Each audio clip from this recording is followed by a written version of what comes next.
Police परिणाम देती। Police के पास पुराने असले, कोई सुविधा नहीं, अवस्थापना सुविधाएं जीरो, टूटे हुए बैरक में, टूटे हुए एस्बेस्टस सीट के नीचे रहने के लिए पुलिसकर्मी दिन भर की 12 घंटे की ड्यूटी के बाद जब आते थे, सर्दी, गर्मी, बरसात में उस टूटे हुए खपड़ेल के नीचे उन्हें रहने के लिए मजबूर होना पड़ता था। मुझे याद है 2017 में मैं एक दिन अचानक लखनऊ पुलिस लाइन में गया था और मैंने यहां के टूटे हुए उस बैरक को अपनी आंखों से देखा था। जवान लेटे हुए थे,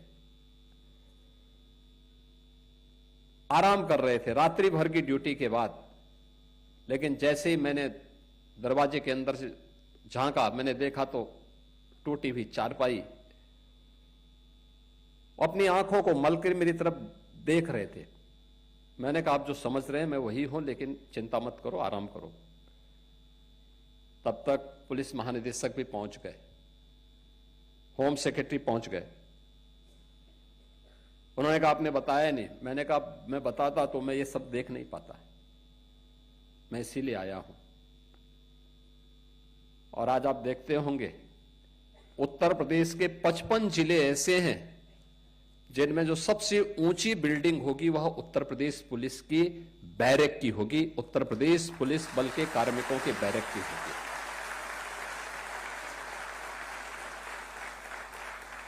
आपने इस बात को देखा होगा, आज मॉडल थाने बन रहे हैं, मॉडल फायर स्टेशन बन रहे हैं। उत्तर प्रदेश पुलिस बल की ट्रेनिंग की क्षमता हम लोगों को 2017 में जब पुलिस भर्ती करनी थी तो उत्तर प्रदेश में केवल 3000 ट्रेनिंग की क्षमता थी एक साथ। हम परेशान थे, कहां होगा, भर्ती होनी थी यूपी के अंदर। नौजवान परेशान थे क्योंकि वर्षों से भर्ती नहीं हो पाई थी और निष्पक्ष भर्ती तो एक प्रश्न बना हुआ था, कैसे होगा।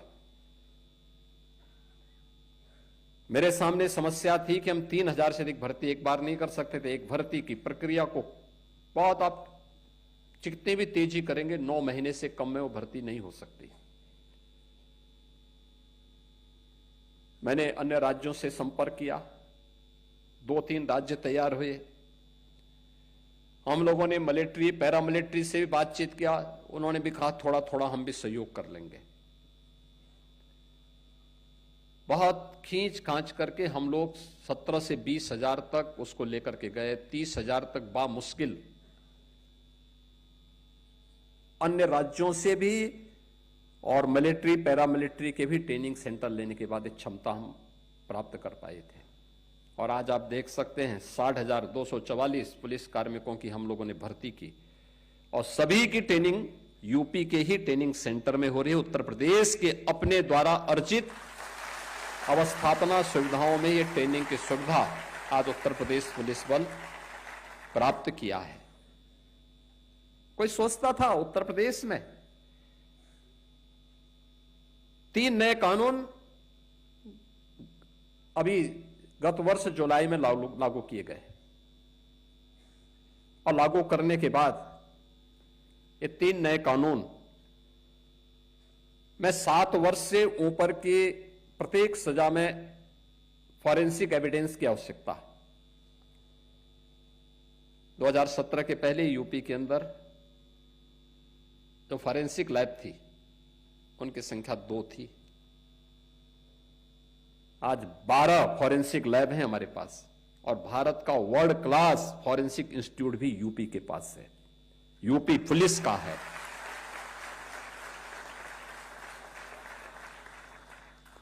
हम वहां पे डिग्री कोर्सेज भी दे रहे हैं, डिप्लोमा भी, सर्टिफिकेट भी।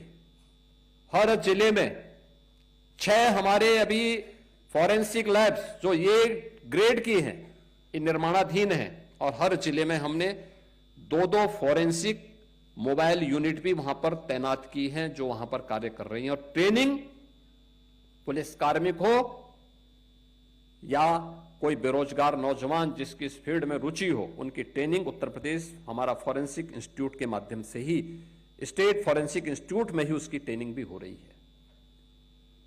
आज हमारे पास स्पेशल सिक्योरिटी फोर्स है, एसडीआरएफ है, और पहली बार पीएसी में भी महिला बटालियन हो सकती है। 3 हम गठित कर चुके हैं, 3 नए गठन की प्रक्रिया आगे बढ़ रही है। ये सभी कुछ इंफ्रास्ट्रक्चर हो या टेक्नोलॉजी,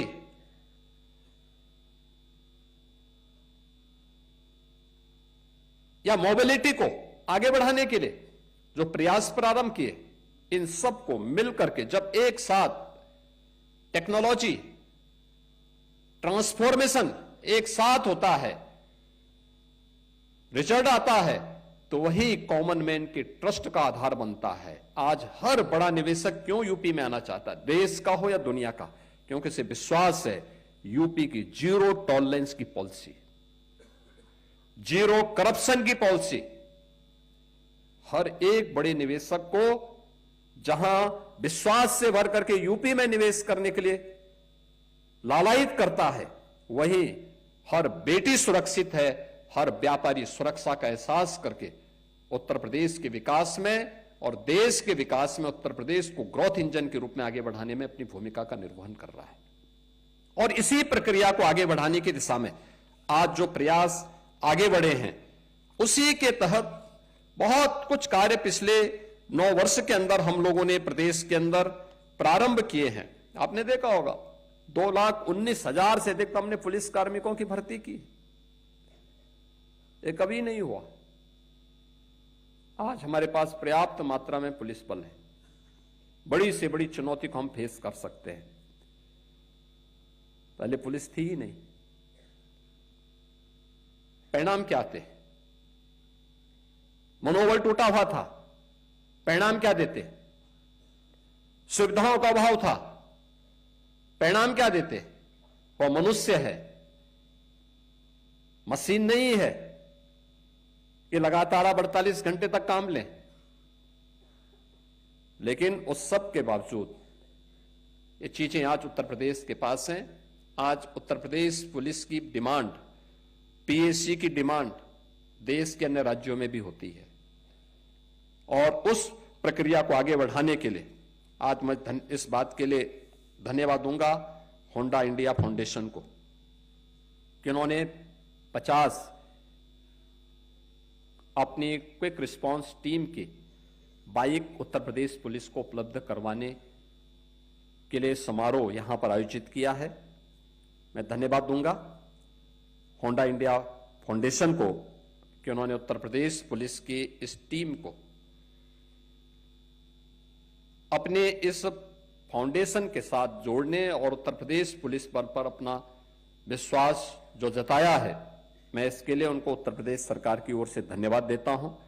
और मैंने इस बात के लिए विश्वास दिलाता हूं कि सुरक्षा के वातावरण में ही बेहतर व्यवसाय भी फलता फूलता है, उद्यम आगे बढ़ता है, युवाओं के लिए रोजगार के नए अवसर आगे बढ़ते हैं। और ये सोशल सिक्योरिटी जो इंडस्ट्री और इकोनॉमिक ग्रोथ की दिशा में प्रारंभ हुआ है, यह वहां उसी कड़ी का हिस्सा है। आज यहां पे केवल एक 50 क्वालिटी प्रदान करने का समारोह मात्र नहीं है। यह समारोह शासन का, प्रशासन का, इंडस्ट्री का और समाज का, हम सब का एक दिशा में सोचने की प्रक्रिया का, यानी हम सब जब एक दिशा में सोचते हैं तो विकास तेज होता है, और इस विकास ही सबके विश्वास का कारण बनता है। और उस विश्वास का प्रतीक इस समारोह है, जो समारोह 50 क्वालिटी को लेकर के आज यूपी पुलिस को होंडा फाउंडेशन के द्वारा प्रदान किया जा रहा है। मैं इस अवसर पर उत्तर प्रदेश सरकार की ओर से होंडा फाउंडेशन को हृदय से धन्यवाद देता हूं और उन्हें विश्वास दिलाता हूं उत्तर प्रदेश सरकार और उत्तर प्रदेश पुलिस अपने जीरो टॉलरेंस की नीति के तहत और जीरो करप्शन की उस नीति को प्रभावी ढंग से लागू करने के लिए पूरी प्रतिबद्धता के साथ कार्य करेगी और उत्तर प्रदेश को एक सेफ स्टेट और सेफ समृद्ध स्टेट के रूप में भारत के ग्रोथ इंजन के रूप में प्रस्तुत करेगी। आप